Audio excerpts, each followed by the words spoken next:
வணக்கம். அடியேன் அவினாசி ஜோதிலிங்கம். 27/7/2025 ஞாயிற்றுக்கிழமை முதல் தொடர்ந்து 14 வாரங்கள் ஞாயிற்றுக்கிழமை மட்டும் உயர்நிலை ஜோதிட வகுப்பு அருமையாக, பிரமாதமாக, பிரம்மாண்டமாக, சூட்சமங்கள் நிறைந்த வகுப்பாக, வெளிப்படையாக சொல்லித் தருகின்ற வகுப்பாக ஆரம்பிக்க இருக்கிறோம். ஆன்லைன் ஜூம் வகுப்பு.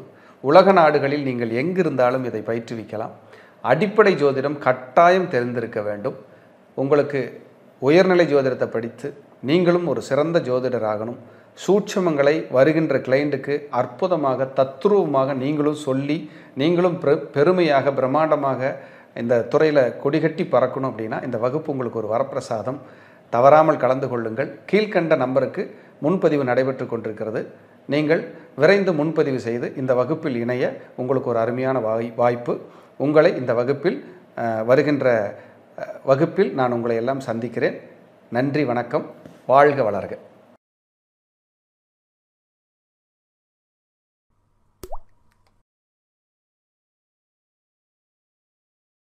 வணக்கம். மந்த்ரா டிவி அன்பர்களுக்கு என் அன்பான வணக்கம். தொடர்ந்து இந்த சேனலுக்காக நீங்கள் கொடுத்து வருகின்ற ஆதரவிற்கு கோடான கோடி நன்றி. தொடர்ந்து இந்த சேனலை பாருங்க. இதில் வருகின்ற கருத்துக்கள், ஜோதிட பதிவுகள், ஜோதிட கருத்துக்கள் உங்கள் வாழ்விற்கு ஒரு வெளிச்சமாக நிச்சயமாக அமையும். தொடர்ந்து ஆதரவு தாருங்கள், பாருங்கள். இன்னைக்கு பார்க்க இருக்கிற ஒரு முக்கியமான, எல்லாருக்கும் தேவைப்படுற தலைப்பு, சேமிப்பு உயரும் காலம் எது? ஒரு ஜாதகத்துல எவ்வளவு உழைச்சாலும், எவ்வளவு கஷ்டப்பட்டு கொண்டு நீங்கள் இருந்தாலும், பேங்க் பேலன்ஸு இல்லை லிக்விட் கேஷ் வீட்டில் வச்சுருக்கேன், சேமிப்பு உயருது, செலவுக்கு குடும்பத்தை காப்பாற்றுறதுக்கும் ஒரு பணம் கையிருப்பு என்கிட்ட இருந்துகிட்டே இருக்குது, ஏதாவது ஒரு ரூபத்தில் பணம் இல்லாமல் நான் இருந்ததில்லை அப்படின்னு நீங்கள் ஒரு வார்த்தை சொல்லணும் அப்படின்னா உங்கள் ஜாதகத்தில் அதற்கு சில கிரகங்களும் தசாபுத்திகளும் காரணம். அது எந்த மாதிரியான அமைப்பு அப்படின்றத நம்ம பார்ப்போம். ஒருவருக்கு ஒரு ஜாதகத்தில் சேமிப்பு உயரணும் அப்படின்னா 2ஆம் அதிபதியும் 5ஆம் அதிபதியும் கெடக்கூடாது. 2, 5 கெட்டு அந்த 2ஆம் அதிபதியும் 5ஆம் அதிபதியும் வலுவிழந்து இருந்தால் என்ன தசாபுத்தி நடந்தாலும் சேமிக்க விடாதுங்க. பணம் வந்துக்கிட்டே இருக்கும். சிலர்லாம் சொல்லுவாங்க, காற்று மாதிரி பணம் வருது சார், ஆனால் புயல் மாதிரி வெளியே போகுதும்பாங்க. பணத்தை சேமிக்கிற சக்தி கம்மி அப்படின்னா உங்கள் ஜாதகத்தில் 2, 5, 11 இந்த கிரகம் கெட்டிருக்கும், இந்த பாவகம் அடி வாங்கியிருக்கும். அதனால தான் உங்களால் அந்த மிச்சம் பண்ண முடியாத ஒரு சூழல். சார், பணத்தை மிச்சம் பண்ணுறதுக்கு ஒரு வழி சொல்லுங்கிறத விட உங்கள் வருமானத்தை உயர்த்திக்கிறதுக்கு வழி தேடுறது தான் புத்திசாலித்தனம். எவ்வளவு வந்தாலும் பத்தலை, கஷ்டமாக இருக்குங்கிறத விட உங்கள் வருமானத்தை உயர்த்திக்கிறதுக்கு ஏதாவது ஒரு முயற்சி பண்ணுங்கன்னு தான் என்னோட அட்வைஸ் இருக்கும். அதற்கு உங்கள் ஜாதகத்தில் காலம் எப்படி இருக்குன்னு பார்த்துட்டு அதற்கு தகுந்த மாதிரி நீங்கள் ட்ராவல் பண்ணிங்கன்னா ரொம்ப நல்லதுங்க. ஒரு நல்ல விசேஷமாக அடுத்த லெவலுக்கு நீங்கள் போகலாங்க. அப்போது உங்கள் ஜாதகப்படி தனகாரகன் என்று சொல்லக்கூடியது மொத்தமாக யாருக்கானாலும் தனகாரகன் அப்படின்னால குரு சுக்கிரன். இந்த குரு சுக்கிரனோட சனியோட லிங்க் இருந்தால் நல்ல பொருளாதாரம், நல்ல உயர்வு, நல்ல முன்னேற்றம் கண்டிப்பாக கிடைக்கும். இந்த குரு சனி சுக்கிரன் 3 பேர் இணைஞ்சிட்டா கண்டிப்பாக பொருளாதார கஷ்டம் வராதுங்க, ஒரு உயரத்துக்கு கொண்டு போயிடும். நம்ம தலைப்பு என்ன, இந்த எபிசோடில் தலைப்பு என்ன அப்படின்னா, சேமிப்பு உயரும் காலம் இது. நான் ஏற்கனவே சொன்னது போல, சேமிக்கணும் அப்படின்னா உங்கள் ஜாதகத்தில் 2ஆம் அதிபதி, 5ஆம் அதிபதி, 9ஆம் அதிபதி, 11ஆம் அதிபதி லிங்க் ஆகி ஒரு தசாபுத்தி நடந்து, அல்லது 2, 5, 9, 11 லிங்க் ஆகி அதில் குறிப்பிட்டு ஒரு 3 விஷயமாவது அல்லது 2 விஷயமாவது லிங்க் ஆகணும். ஆயிடுச்சுன்னா சேமிப்பு உயர்த்த முடியும். ஒரு உதாரணத்துக்கு 2ஆம் அதிபதி 5லிருந்து 11ஆம் அதிபதி தொடர்பு பெற்று அல்லது 11ஆம் அதிபதி பார்த்தாருன்னு வைங்க, அந்த காலத்தில் சேமிப்பீங்க. சார், நான் இத்தனை வருஷம் எந்த சேமிப்பு என் கையில் இல்லை, பணமே மிச்சமாகலை, இப்போ பணம் பரவாயில்லாமல் வச்சுருக்கேன் அப்படின்னா உங்கள் ஜாதகம் சப்போர்ட் பண்ணிகிட்டு இருக்குன்னு அர்த்தம். ஒருத்தருக்கு உதாரணத்துக்கு ஒரு ரிஷப் லக்னம்னு வச்சுக்குவோம், இல்லை ஒரு கடக லக்னம்னு வச்சுக்குவோம், ஏதாவது ஒரு லக்னம். இப்போ கடகத்தவே எடுத்துக்குவோமே, இதில் 2ஆம் அதிபதி யாருன்னா சூரியன், 11ஆம் அதிபதி யாருன்னா சுக்கிரன், 5ஆம் அதிபதி யாரு கடகத்துக்கு அப்படின்னா செவ்வாய். அப்போ இங்கே பாருங்க 2, 5, 11 கனெக்ட் ஆகுது. இதில் 9ஆம் அதிபதி யாருன்னா குரு.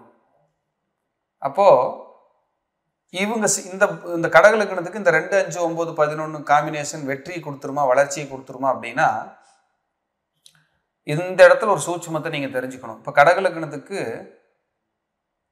9ஆம் அதிபதியா இருக்கிறவர் 6ஆம் அதிபதி, 11ஆம் அதிபதி பாதகாதிபதி, 2ஆம் அதிபதி வந்து பாத்தீங்கன்னா சுக்கிரனுக்கு அவருக்கும் சேராது, ஒத்து வராது. ஆனா இவங்க எல்லாத்துக்குமே ஒத்து வரக்கூடிய ஒரு பொதுப்படையான ஆள் யாருன்னா செவ்வாய். அப்போ இவங்களுக்கு பார்த்தீங்கன்னா இந்த 2, 5, 9, 11 காம்பினேஷன் இருந்ததுன்னா அந்த பொருளாதாரத்தை சேமிப்பு உயர்ற காலமாக இருந்தால் கூட நல்ல ஆதிபத்தியம் இல்லாத கிரகங்கிறதுனால அந்த சமயத்தில் வர்ற காசு கடன் அடைக்கிறக்கோ இந்த மாதிரியான விஷயத்துக்கு அவங்க போயிட்டு இருக்கும். சேமிக்கிறதுக்கு கொஞ்சமாக இருக்கும், பாதி இருக்கும், பாதி இருக்க விடாது. இப்போ இதுக்கெல்லாம் கிரகங்கள் வந்து உங்கள் லக்னத்துக்கு அவங்க முழு சுபராக இருந்து பலமாக இருந்ததுன்னா வெற்றி தான், சூப்பராக உங்களுக்கு சப்போர்ட் பண்ணிடுவாங்க. இப்போ கன்னி லக்னம், 2ஆம் அதிபதி யாருன்னு பாருங்க சுக்கிரன், 5ஆம் அதிபதி சனி, 9ஆம் அதிபதி அவரும் சுக்கிரன், 11ஆம் அதிபதி சந்திரன். இந்த காம்பினேஷன் எங்காவது இருந்ததுன்னா சக்சஸ் ஆயிரும். சுக்கிரன் சனி சந்திரன் எங்காவது ஒரு பக்கம் லிங்க் ஆயினாங்கன்னு வைங்க, அந்த தசாபுத்தி வருதுன்னு வைங்க, பக்காவாக வளர்ச்சி பண்ணி பொருளாதாரத்தை உயர்த்தி சேமிப்பு பேங்க் பேலன்ஸ் கொண்டு வந்துடும். அப்போ பொருளாதாரம் ஒருத்தருக்கு உயரணும் அப்படின்னா கண்டிப்பாக 2, 5 காம்பினேஷன் இருக்கணுங்க, 2, 9 காம்பினேஷனுங்க, 2, 11 காம்பினேஷன், இது 3மே வேணும். அதோட குரு சுக்கிரன் நல்ல நிலைமையிலிருந்து கெடாம அவங்களும் சப்போர்ட் பண்ணிட்டாங்கன்னா எவர் கிரீன் சக்சஸ் தான். பாருங்க, இப்போ விருச்சிக லக்னத்தை எடுத்துட்டீங்கன்னா 2ம் 5ம் குருவே சம்மந்தப்படுவார். இப்போ அவர் 2ஆம் வீட்லயே ஆட்சி பெற்று உட்கார்ந்துருக்காருன்னு வைங்க, விருச்சிக லக்னத்துக்கு அவர் 2, 5 கூடையவர். அவர் பார்த்தீங்கன்னா அந்த 2, 5 கூடையவர். இப்போ அவர் ஒரு தனுசு ராசிக்காரன்னு வைங்க, தனுசு ராசிக்காரன்னு வச்சுக்குவோம். அப்போ 2, 5 கனெக்ட் ஆகி அங்கேயே இருக்கும், அப்புறம் 9ம் கனெக்ட் ஆகிருக்கும் விருச்சிக லக்னத்துக்கு.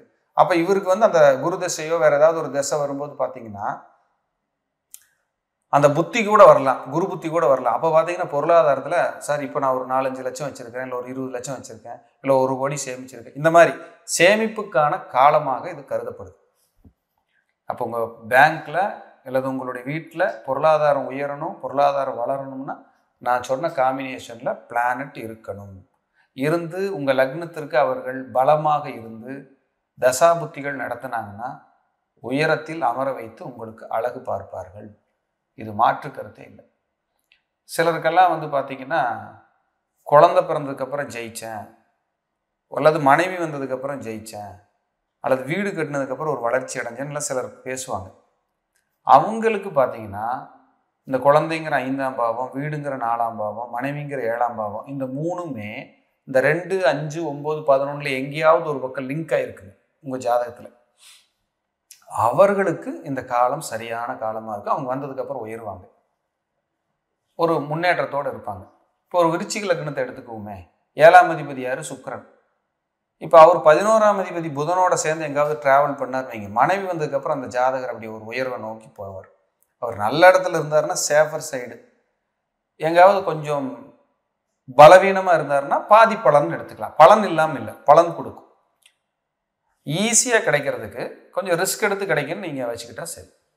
அப்போது ஒரு மனிதருக்கு ஒரு ஜாதகத்தில் பொருளாதாரம் உயரும் காலம் இப்போது, பேங்க் பேலன்ஸ் உயரும், இந்த சமயத்தில் நீங்கள் வளர்ச்சி அடைவீங்க, முன்னேறுவீங்கன்னு உங்கள் ஜாதக கட்டத்தில் இருக்கின்ற நிலைப்பாடுகளை வைத்து நடக்கின்ற தசாபுத்திகளையும் வைத்து அறுதியிட்டு சொல்ல முடியும். அந்த காலத்தில் நீங்கள் ஒரு உயர்வை நோக்கி பயணிப்பீர்கள்.